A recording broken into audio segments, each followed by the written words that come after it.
Eu achei uma chave no bolso do casaco da minha esposa. A Renata disse que não sabia de quem era. Ela falou que devia ter caído da bolsa de alguém no trabalho dela. Ela disse isso olhando para a chave, não para mim. No outro dia, antes das 2 da tarde, eu subi até o quarto andar e parei na frente da porta do apartamento 402. Era a porta do Júlio e logo vocês vão saber quem é ele. Eu não bati, eu só coloquei a chave na fechadura.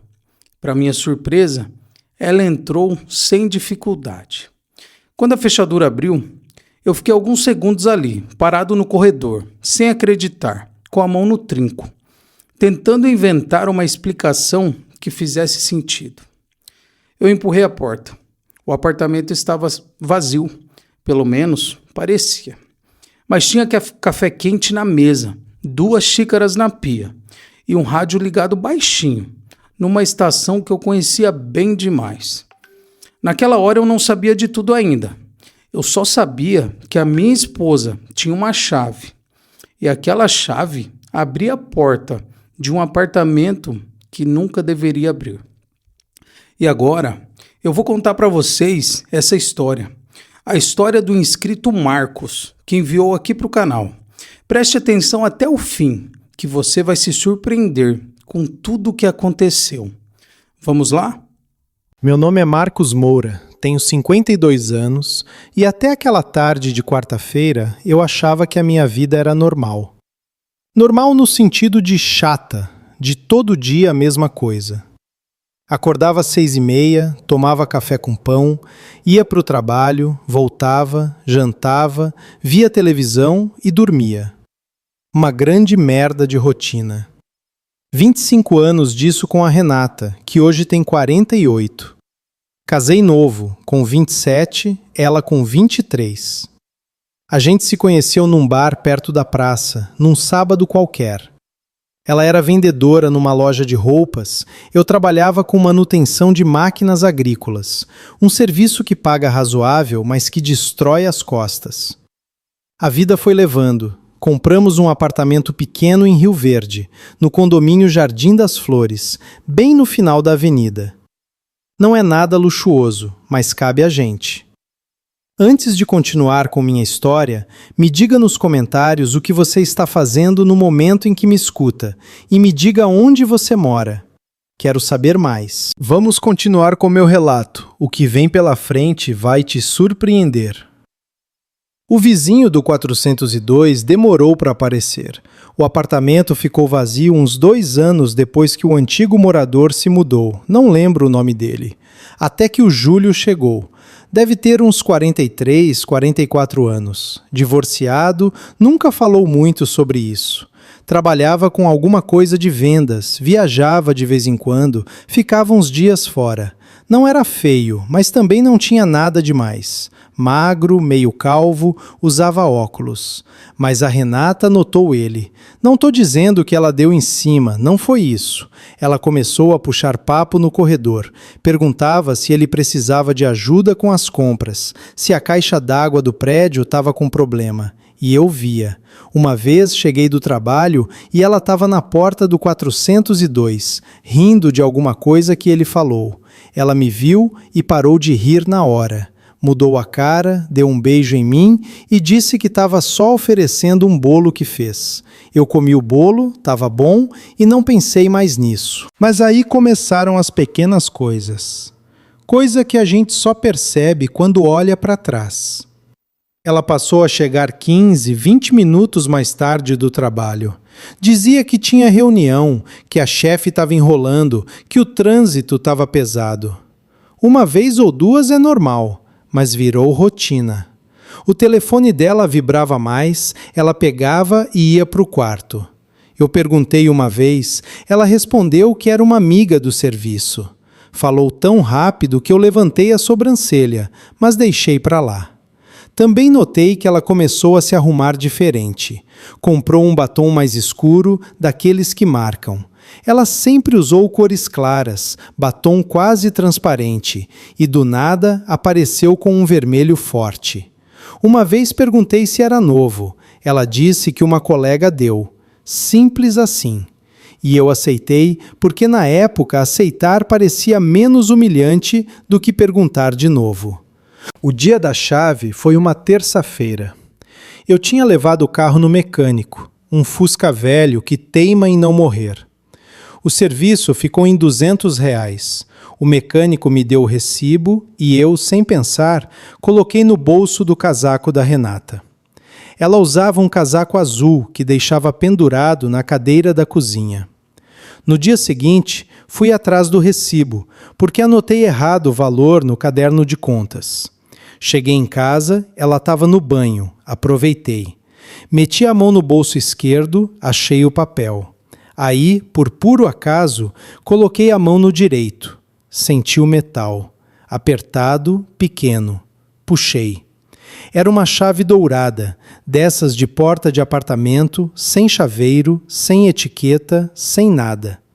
Fiquei olhando para ela, virando de um lado para o outro. Não tinha marca, não tinha número, só a chave. Renata saiu do banho com a toalha na cabeça e me viu parado no meio da sala com aquilo na mão. Ela ficou parada. Por um segundo, o rosto dela travou. Depois veio a risada curta, aquela que eu conhecia, mas nunca tinha visto antes. Ela veio perto e disse: "Isso? Não sei de onde veio. Deve ter caído da bolsa de alguém no trabalho." Pegou a chave, olhou, colocou na mesa. "Leva amanhã para o escritório. Alguém deve estar procurando. Tanta gente usa esse tipo de chave aqui." Ela virou, foi secar o cabelo. Mas eu fiquei ali, olhando para aquela chave em cima da mesa, e não conseguia parar de pensar no jeito que ela respondeu. Rápido demais, como se tivesse ensaiado. Peguei a chave de volta, guardei no bolso da minha calça. Naquela noite não dormi direito. Deitei na cama, ela virou para o lado, a respiração foi ficando lenta.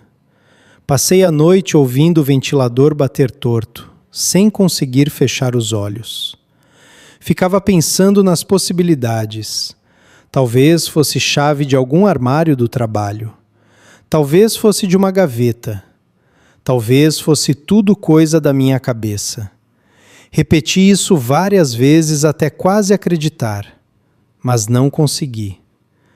No outro dia, levantei cedo, fiz café. Ela apareceu depois, tomou uma caneca, comeu um pão, disse que ia sair. Na hora de ir, pegou o casaco azul e colocou, sem olhar para os bolsos. Eu estava na cozinha, vi. Ela saiu e eu fui direto na bolsa dela. Abri o zíper, tirei a chave de volta, fechei tudo. Ela nem ia perceber. Depois de 3 quadras, quando for pegar alguma coisa, vai achar que perdeu. O dia no trabalho foi uma tortura. Trabalho com peças de trator. Tem que ter atenção ou a mão vai pro ferro. Fiz tudo errado. Errei a medida 2 vezes. Quase perdi um serviço de R$ 1.000. Não conseguia parar de pensar na chave. Às 2 da tarde, avisei que não estava bem e vim embora. Falei que era dor de cabeça. Cheguei no condomínio e olhei para o alto, para o 4º andar. Não tinha ninguém no estacionamento. Estacionei, fiquei sentado um tempo. O elevador estava no térreo, não usei. Subi as escadas, devagar, ouvindo meus próprios passos. Passei pelo 3º andar, onde moro, e continuei. Parei na frente do 402.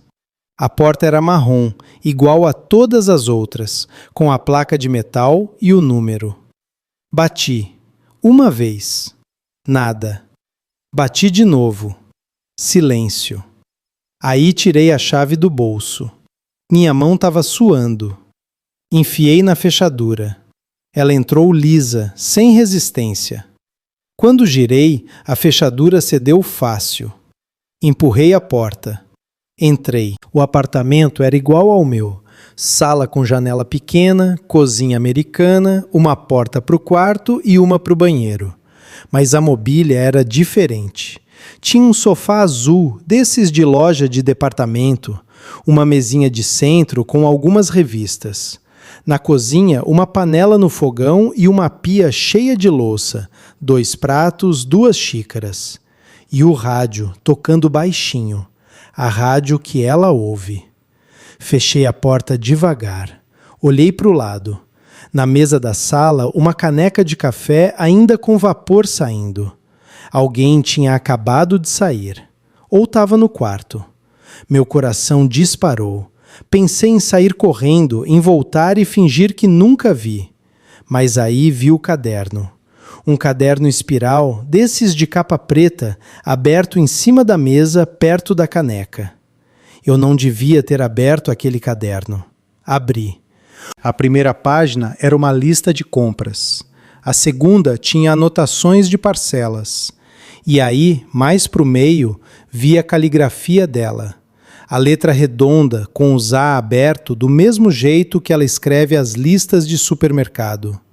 Estava anotado: parcela 4, 1.200. Fundo emergência, 3.500. Os números não batiam com as contas da nossa casa. Nunca vi esses valores. Virei algumas páginas. Vi o nome do Júlio, com a letra dele, mais tremidinha. E do lado, o nome dela. Uma conta de viagem, passagem para 2, com data do mês que vem. E depois uma anotação que gelou meu sangue. Saída, 30 de outubro, divisão total. Eles não estavam só se encontrando, estavam se planejando. E estavam usando dinheiro que eu não sabia de onde vinha. Estava tudo anotado, como se fosse um negócio. Como se o casamento da gente fosse um negócio a ser liquidado. Na hora minha mão começou a tremer. Passei os olhos rápido, tentei gravar tudo. Uma página mencionava meu nome, com um número ao lado. FGTS Marcos, 28.000. E depois, consultar advogado, partilha. Aí ouvi um barulho no corredor, alguém subindo as escadas. Não tive tempo de pensar. Fechei o caderno, coloquei do jeito que estava, pisei devagar. Me espremi atrás da porta, no vão entre o batente e a parede. Foi instinto. O coração estava batendo tão forte que achei que ia estourar. Os passos chegaram perto. Ouvi uma chave entrar na fechadura. A mesma chave que eu tinha no bolso. A porta abriu devagar. Eu fiquei parado atrás dela, colado na parede, segurando a respiração. Não vi quem entrou, só ouvi os passos. Um homem. Passos pesados, de quem usa sapato social. Ele entrou, fechou a porta, colocou a chave no bolso. Ouvi ele andar até a cozinha, abrir a geladeira, pegar alguma coisa. Depois o barulho de uma lata abrindo, cerveja provavelmente. Ele sentou no sofá, ouviu o barulho da mola. Liguei a televisão baixinho. Fiquei ali, suando frio, sem saber o que fazer. Se eu saísse agora, ele ia me ver. Se eu ficasse, ele ia me achar uma hora ou outra. Fiquei uns 5 minutos nessa posição, as pernas doendo, a mão suando na parede. A televisão estava num canal de notícias. Dava para ouvir o locutor falando de política. Ele não estava sozinho, porque ouvi ele falar. "Pode vir, já chegou." Uma voz feminina respondeu, mas era baixa, não deu para entender. Depois, ouvi passos vindo do quarto, passos leves, de mulher. E aí uma risada. Não precisei ver para saber quem era. Conheço aquela risada há 25 anos. Renata. Ela saiu do quarto, devia estar com a roupa de casa, porque ouviu o barulho de chinelo no chão. Ela foi até a cozinha, abriu a geladeira também, pegou alguma coisa. Depois, sentou no sofá, perto dele.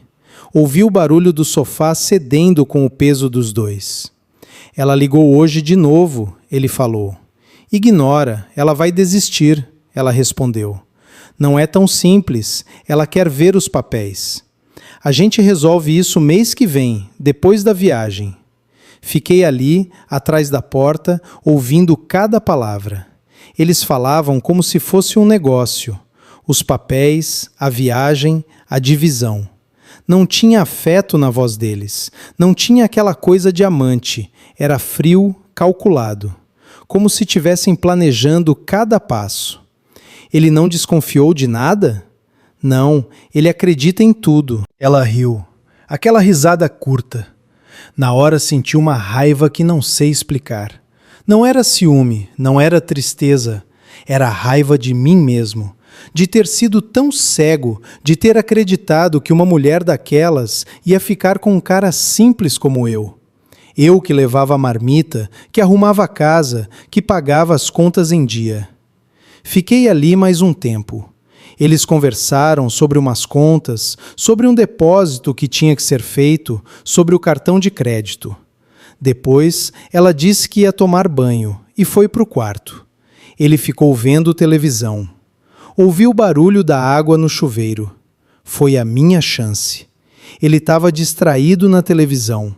Eu me espremi, abri a porta devagar, com cuidado. A porta não rangeu. Saí, fechei atrás de mim e desci as escadas correndo, sem olhar para trás. Quando cheguei no meu andar, entrei no apartamento, fechei a porta, me apoiei na parede e fiquei um bom tempo parado, ofegante. Passei o resto da tarde sentado na sala olhando para o nada. Não liguei a televisão, não comi, não tomei água. Fiquei só pensando no que eu tinha ouvido. Eles tinham um plano. Um plano que envolvia dinheiro, papéis e uma viagem no mês que vem. A anotação que vi no caderno, saída, 30 de outubro, divisão total, não era sobre viagem de casal. Era sobre separação. Eles iam dividir alguma coisa. E pelo jeito, eu ia ser a parte mais afetada. Peguei o celular, fui no aplicativo do banco. Nossa conta principal era conjunta. Eu recebia por lá. Ela pagava as contas da casa. Durante anos achei normal ela mexer no aplicativo, porque era ela quem organizava vencimento, mercado, condomínio e cartão. Olhei os extratos dos últimos meses. Tudo normal. Salário entrando, conta saindo. Mas aí notei uma coisa que nunca tinha prestado atenção. Todo mês, um dia depois do pagamento, saía um valor de R$ 1.500 em 2 transferências, uma de 700, outra de 800. Não lembrava de ter feito isso. Olhei o histórico de transferências, todas as datas. Começou há 6 meses. Renata. Ela estava tirando dinheiro da conta sem eu saber. Na hora, meu estômago embrulhou. Sentei no chão da sala, de costas para o sofá. 6 meses. Ela tirou quase R$ 10.000 sem eu perceber. E eu nunca tinha olhado os extratos direito. Em casamento de 25 anos, a gente para de conferir certas coisas. Foi aí que ela entrou. Ela chegou em casa lá pelas 8 da noite. Entrou, tirou o casaco, pendurou na cadeira da cozinha, abriu a geladeira e perguntou se ainda tinha arroz. Foi isso que mais me deu nojo, a normalidade. Ela pendurou o casaco como se nada tivesse acontecido. Me viu sentado no chão e perguntou o que eu estava fazendo ali. A voz normal, como se tivesse passado o dia no escritório. Não tô bem, falei. Dor de cabeça. Quer um chá? Não. Ela foi para a cozinha, pegou uma fruta na geladeira e veio sentar no sofá. Ficou mexendo no celular. Eu fiquei olhando para ela. A mesma mulher que eu tinha visto há algumas horas, saindo do quarto de outro homem, rindo de mim. E agora estava aqui, na minha casa, como se fosse a esposa exemplar. Renata, o que você fez hoje? Ela levantou os olhos do celular, me olhou. Por um segundo vi um brilho diferente, um susto rápido que ela disfarçou na hora. Trabalhei, ué. O que mais eu ia fazer? Não saiu mais cedo hoje? Ela colocou o celular no colo. Ah, sai mais cedo, sim. Fui na farmácia comprar um remédio para enxaqueca, depois voltei para casa. Ah, que horas? Ah, por volta das 3. Por quê? Tá me investigando agora, Marcos? Ela riu, mas a risada não chegou nos olhos. Era uma risada forçada. Ah, não, só perguntei. Fui para o quarto e deitei sem conseguir fechar os olhos. Ela ficou na sala vendo novela, como se aquela tarde nunca tivesse existido. Dava para ouvir o barulho da televisão. Fiquei pensando no que fazer. Se eu confrontasse ela agora, ela ia negar. Iria dizer que eu estava louco, que inventei tudo. Iria usar o fato de eu ter invadido o apartamento do vizinho contra mim. E se eu provasse? Ela ia pedir o divórcio e levar metade de tudo. A lei é assim, não importa o que ela fez. E com o dinheiro que ela já tirou da conta, ela já tinha uma vantagem. Pensei nisso a noite inteira. No dia seguinte, fui num advogado. Contei tudo. A chave, a porta, o caderno, as conversas que ouvi. Ele foi direto. Traição não me daria vingança nenhuma na partilha, mas desvio de dinheiro era outra conversa. Se eu conseguisse provar as transferências e a conta escondida, dava para brigar. Ele pediu para eu juntar tudo e disse que ia demorar, mas tinha como recuperar parte do que ela tirou. Peguei o celular, tirei foto de todos os extratos, salvei as imagens do caderno e no dia seguinte fui na portaria. O condomínio tinha câmera só na entrada e no elevador. No corredor, nada. Foi por isso que eles se achavam seguros. O porteiro, que me conhecia há anos, não quis me entregar nada, mas deixou eu ver ali mesmo, na guarita, dizendo que se desse problema ele não sabia de nada. Nas imagens, vi a Renata entrando sozinha e depois saindo junto com o Júlio. Não tinha beijo, não tinha abraço, mas os horários batiam com as anotações do caderno. Passei mais uma semana vivendo na mesma casa, fingindo que nada estava acontecendo. Ela continuava com a rotina normal, saindo, chegando, fazendo janta. Às vezes o telefone tocava e ela saía do cômodo. Eu ficava olhando para a porta, sentindo uma coisa podre no peito. No domingo, ela foi no mercado. Fiquei sozinha em casa. Não sei o que me deu, mas fui no quarto, abri o guarda-roupa dela, comecei a revirar tudo. No fundo da gaveta de roupa íntima, achei uma carta antiga, amarelada. Abri. Era escrita por mim. Não lembrava dela. Era um bilhete que escrevi no começo do casamento, dizendo que amava ela, que ia ser feliz para sempre. Ela guardou todos esses anos. E embaixo, uma foto nossa, do dia do casamento. Eu de paletó azul, ela de vestido branco. Os dois rindo. Fiquei um tempão olhando aquela foto. O que aconteceu com a gente?